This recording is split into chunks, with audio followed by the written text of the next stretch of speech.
Hi everyone, welcome to our Wednesday TNT. It is so bright out here. I've got the sun sort of streaming in off the table. I'll take my glasses off because I know it's very rude to be on camera with sunglasses. But yes, we are outside today, and that's Marigold Mountain there in the background. And there's no wind, as you can see on the lake behind me. We've just got a very still, hot, dry, blue sky morning here in Phuket. So really no complaints, but the weather is starting to become an issue and making headlines. Let's see what this article says. From the bangkokpost.com, the dry spell could last into 2024. Much of the country is experiencing below average rainfall due to El Niño phenomenon, and this is only likely to intensify in November and could even linger until early next year, according to the TMD. Now, when it comes to meteorology, the TMD hasn't had a stellar performance in the past, but when it comes to the long-range forecasts, they're usually pretty right. The TMT Director General said drier than usual weather has been reported in the north, northeast and central plains, including Bangkok, and the upper south and western provinces. Not much left except probably the lower south. Most of Thailand is going to be facing this problem. And from January the 1st to July the 2nd, rainfall nationwide was 25% below average, and dry spells have been forecast in many areas until at least July 17. Noting that when I check Phuket's weather today, there's no rain on the forecast until at least the weekend, and then it's only about a 20 or 30% chance on both those days. So this is very surprising and unusual weather for this time of the year in Phuket. Meanwhile, the Office of the National Water Resources says the four main dams are at an average of 40% capacity. Now, usually that wouldn't be a problem at this time of the year because we've got another 3, 4, 5 months of wet season ahead of us, which is usually the time when those dams fill up. Still, there will be a close eye kept on these dams. And it's not so much the total rainfall, it's where that rain falls that becomes critical. Now, the situation is such that even if you type in the word Koh Samui into Google, this is what sort of comes up. It's basically top stories about taps run dry in Thai Island. Thailand's tourist boom has worsened island nation's water crisis. Freshwater shortage hits Samui. Idyllic Thai Island battles an extreme water crisis after being overrun by tourists.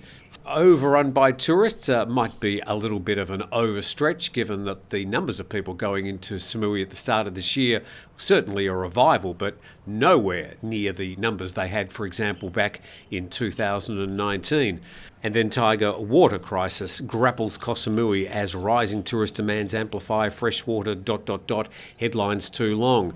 Leading to this story from Japan Times.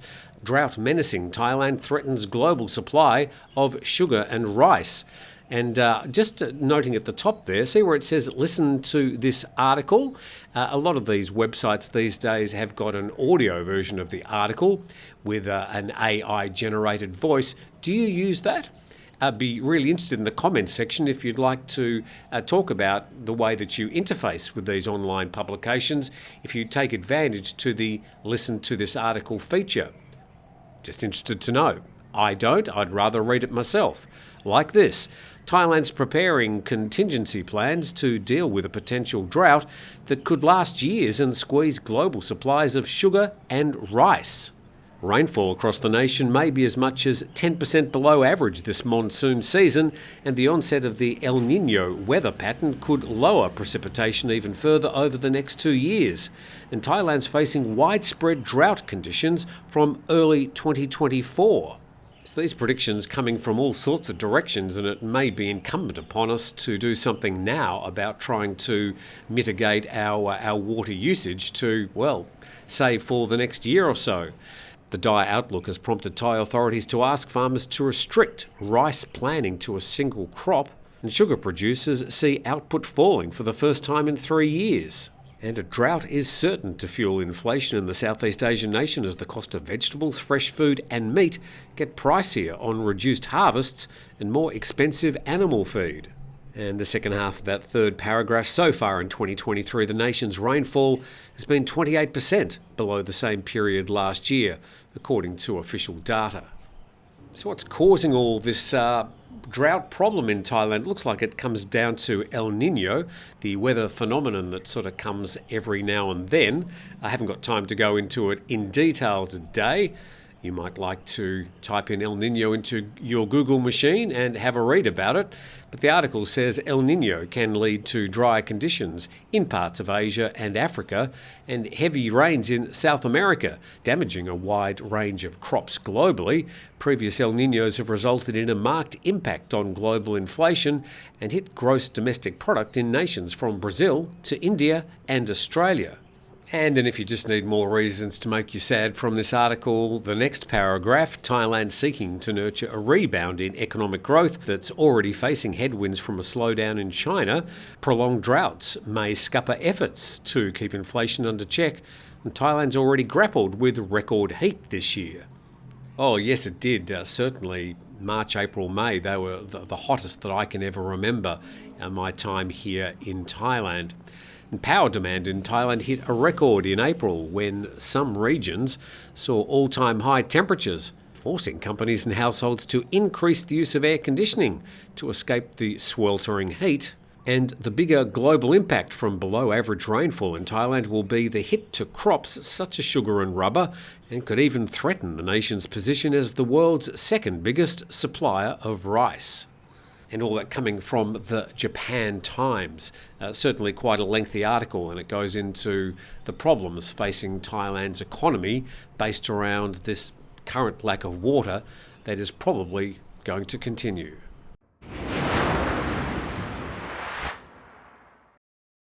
And thank you for dropping in on our Wednesday TNT out here in the cellar in the great outdoors. The sun is streaming and I can hardly read anything on the screen, but I'll persist.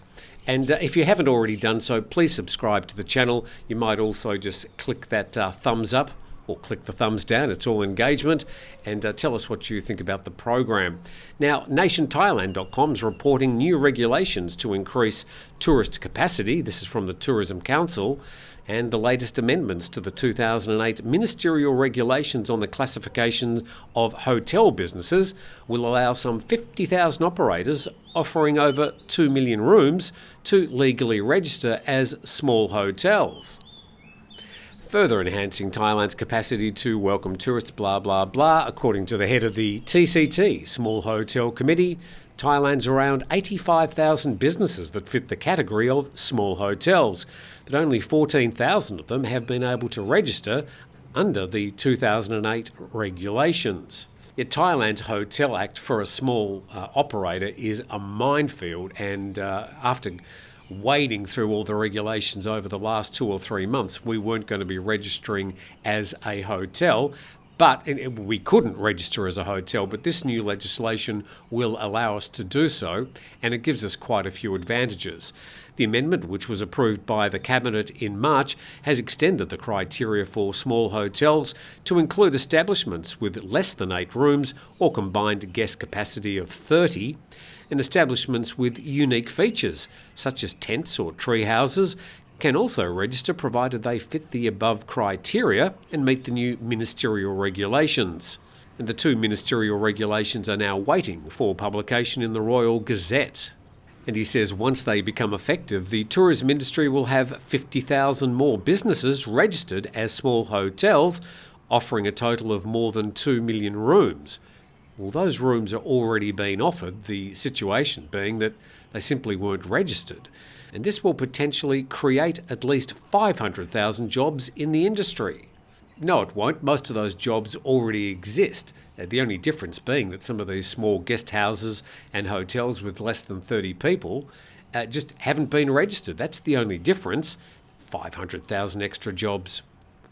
And he added that the amended and new laws will also help small hotels comply with safety standards and install facilities required for small hotel businesses, which will strengthen visitors' confidence.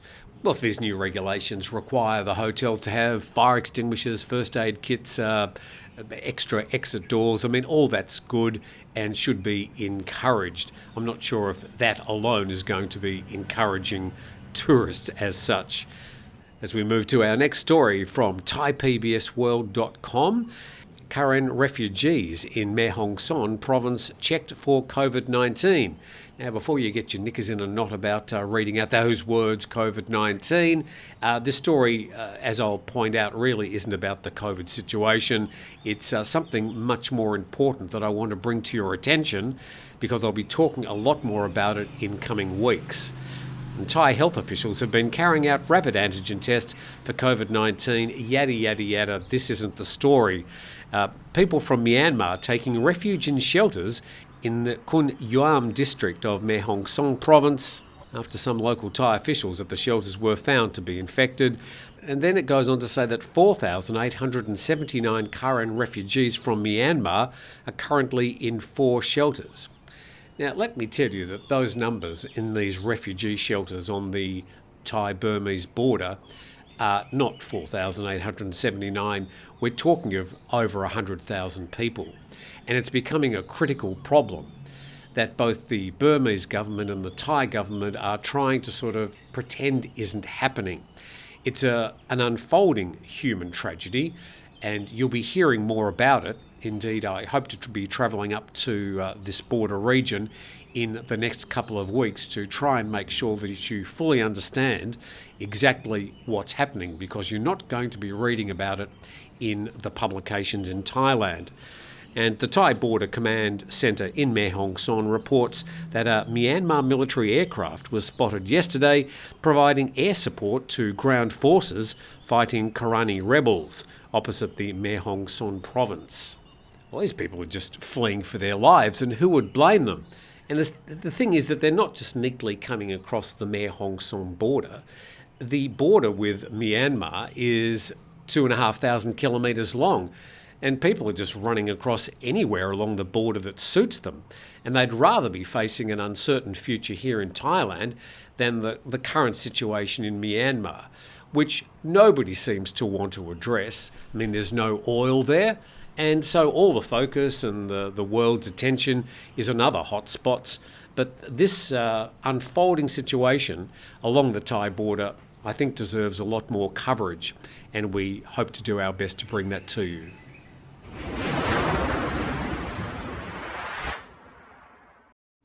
And rather than just talking about 5-Star Marine as our sponsor, I'm very happy to report this story, reported in Phuket-Go.com.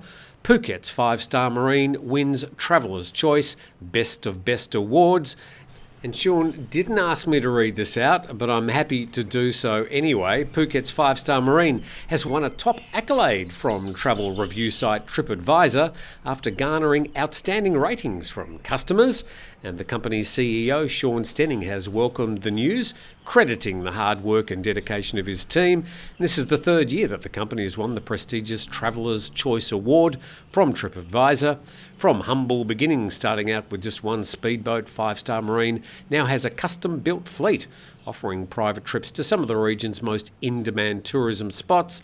In addition, 2 of its offerings, the PP Island Private Tour and James Bond Island Private Tour, have also received Best of the Best status. And the company's tours have now been ranked 4th and 9th for the best thing to do in Phuket. And 5-Star Marine's also been named the #1 tour operator on the island. So accolades indeed, and happy to report it. Congratulations to Sean and his staff at 5-Star Marine.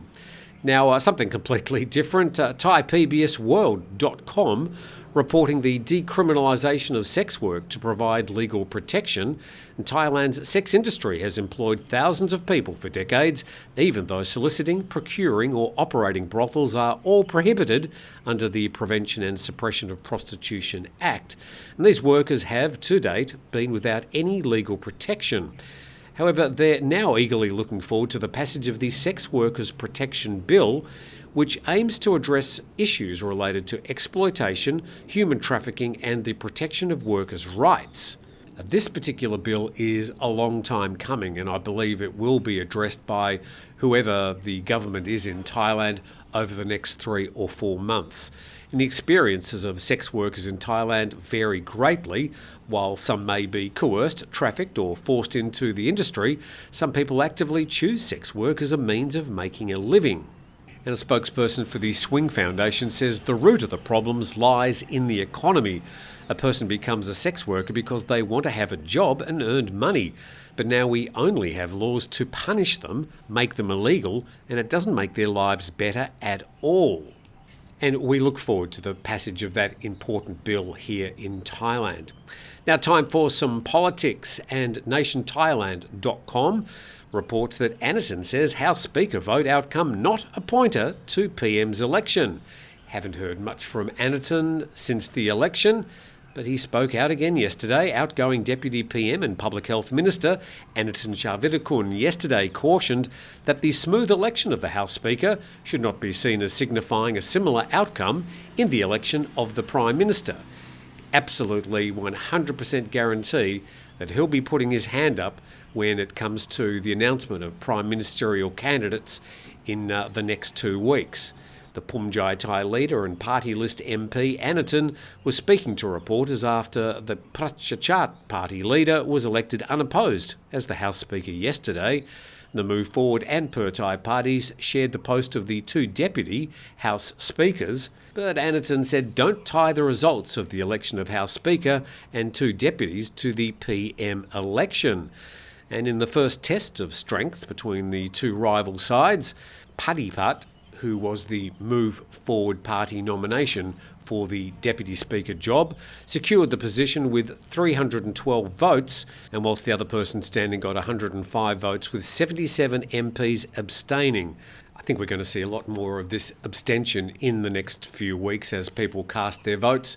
I mean, Thai people voted for these MPs to go into Parliament and put their hand up when it comes to votes, but it's a very Thai thing not to want to sort of ruffle people's feathers or lose face, so an abstention seems to them to be a perfectly normal way to vote. And 2 ballots were invalid according to that story, but Aniton basically warning that the easy vote there for the House Speaker job may not be quite as smooth when it comes to the vote for the Prime Minister in the next 2 weeks. Well, the article says it's expected that the election for Prime Minister will be held within 2 weeks. It has to be held within 2 weeks of the vote for the House Speaker yesterday. So that's the timeline for the vote of a Prime Minister. Those phones will be running hot. And the Thai King opens Parliament. Pita faces obstacles to become PM. And the article published in the News Lens, I can hardly read that, it's so bright out here, and republished from an article in voiceofamerica.com. And Thailand's King opened the new session of Parliament on Monday as the kingdom enters a crucial fortnight to decide if the big winners of the May election, the Move Forward Party, can form a pro-democracy coalition government or if new political turmoil lies ahead. Now, we'll put a link to this fairly long article in the description of today's video if you want to read the entire article. I'm just picking out a few interesting paragraphs. And the next paragraph says millions of Thais swung behind their agenda. This is the Move Forward Party of removing the army from politics, tackling the economic dominance of monopolies and amending the royal defamation law, which protects the monarchy from criticism. And speaking about Pita, his pro-democracy 8-party coalition has 311 votes so far, including 141 from Pheu, the party of the Shinawat political clan, which was the flag carrier of Thailand's democracy cause, until the stunning poll results knocked them into second place. Yet the Senate is unlikely to back Move Forward's candidate for Premier, mainly for his stance on reforming the royal defamation law. And a senator told VOA that our job is to vote for the right candidate who's able to form a government that would not lead the country towards violence. Then I would suggest the senator looks at the way the votes fell for the lower house. And he went on to say any candidate who wants to touch the monarchy, I will 100% not vote for. If PTA's progress is blocked, Thai leaders are expected to nominate a candidate more likely to pass the threshold of 376 to become premier. Well, I said on Saturday who I believe the next Prime Minister of Thailand will probably be. Now, this is him, Srettha Thavisin. That candidate could be Srettha Thavisin, a property mogul who advises Thai, or Paetongtarn Shinawatra, the 36-year-old daughter of family patriarch and former PM Thaksin Shinawatra. Out of those two, it'll certainly be Srettha from the Thai party. Paetongtarn is just too inexperienced and a new mum to take on that job. And Thai and its former parties were taken out of government by coups in 2006 and 2014, yet after Move Forward's emergence, it's potentially more acceptable to the Senate and other conservative parties. And conservative candidates likely to vie for the premiership include Prayut, fellow former General Prawit Wongsuwon, and Anitin Sharvirakun, a billionaire royalist who liberalised Thailand's cannabis laws. So you could have that 8-party progressive bloc basically running the parliament with the majority of votes, but a conservative PM. As unworkable as that sounds, that could be a realistic outcome. In the next paragraph, the fact that unelected senators are essential to forming a government shows the problem of Thai democracy, according to a constitutional scholar at the Chulalongkorn University. He said the change moment represented by the May election is being held back by the constitution written specifically by the army and its allies for this purpose. And that article originally posted in Voice of America. I'll put a link in the description of this video if you'd like to have a full read. But thank you for joining me here in the great outdoors on another glorious day here in Thailand. And I'll be up to Marigold Mountain a bit later today. In the meantime, you have a fantastic day. Please subscribe to the channel on your way out, and I look forward to seeing you tomorrow.